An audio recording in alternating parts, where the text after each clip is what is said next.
What's up, everyone? I'm professional MMA fighter and former fat person Jared Feuring, and I'm here to give you some tips about how you can KO your free eating day. So we'll talk about the three kind of tiers of nutrition.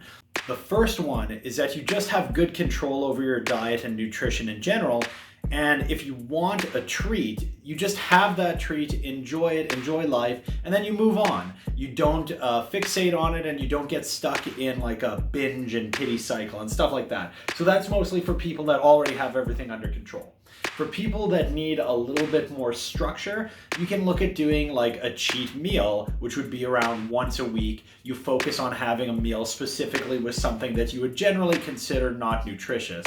When you're doing that, the main thing, again, is to focus on you have that meal, you enjoy it, and then you move on with your life. You don't want to have something that you have it, and then you're just like, okay, tomorrow a little more, and then tomorrow a little more, and it just becomes like an ongoing cycle. You're just eating poorly again. So you want to have control over the things that you eat and not letting that get out of control so that everything else gets ruined in the process.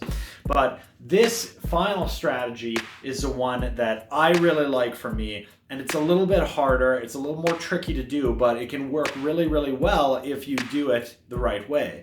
And that is when you have a free eating day. So on your free eating day, usually you can eat close to 3 times your usual caloric intake. So for example, if you take in 2,000 calories a day, on your free eating day, you could have 6,000 calories. That being said, there's a lot of rules and a lot of stipulations. So let's go through them really quickly here. So a lot of this is based off of John Berardi's 12-week shredded program. John Berardi is the founder of Precision Nutrition, one of the biggest nutrition coaching companies in the world. And he was also the nutritionist for George St. Pierre during his welterweight title run, stuff like that. He's got very good credentials, very easy to Google. When he talks about doing this, it's a very strict manner. So you're very, very strict with your nutrition most of the time. In his 12-week shredded program, you are in fact completely dedicated to a strict diet for 12 days, and then on the 13th day or the 14th day, whatever the 2-week cycle is, you get your free eating day.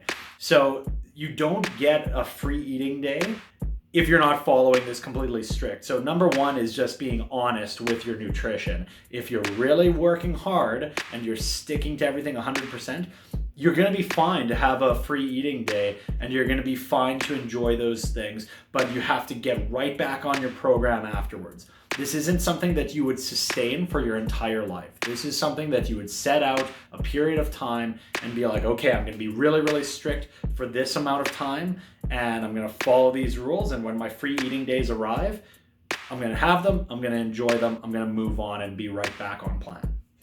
So on your free eating day, you can eat whatever you want that day, but rule number one, don't be a pig.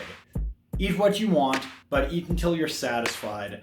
Don't just keep stuffing things in because you think I have one day and I have to get as much as I can. Eat the things you want, don't be a pig.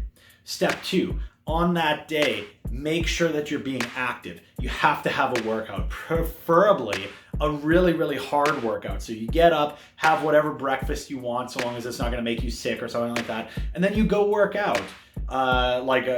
Before the COVID times, wrestling practice for Saturday morning with me would have been a great example of going and getting a really hard workout in and then enjoying the day as it goes on. So you just keep it active throughout the day so that you're not just taking in a giant surplus of calories and doing nothing with it. Once you have your free eating day, you have to go right back on plan. Don't open up a box of chocolates. This is a real example from Christmas time. Don't open up like a box of pot of gold or something like that. Eat a little bit on your free eating day, but then because you have like a tier and a half left of chocolates, after that you're sneaking a chocolate every day. You don't want to have to deal with that. So plan appropriately. You've probably heard the phrase, failing to plan is planning to fail. Unfortunately, in nutrition, that's probably more important than anywhere else. If you have a good nutrition plan, you're going to be able to stick with it a lot easier. So make sure that you're planning things out ahead. That being said, know what your free eating days are going forward. using myself as an example, I've gone through and I've picked out all my free eating days every month. If you are sneaking things here and there, and maybe you're still having success, but you're having a little bit, a little bit more freedom in your diet, that can still work for a lot of people.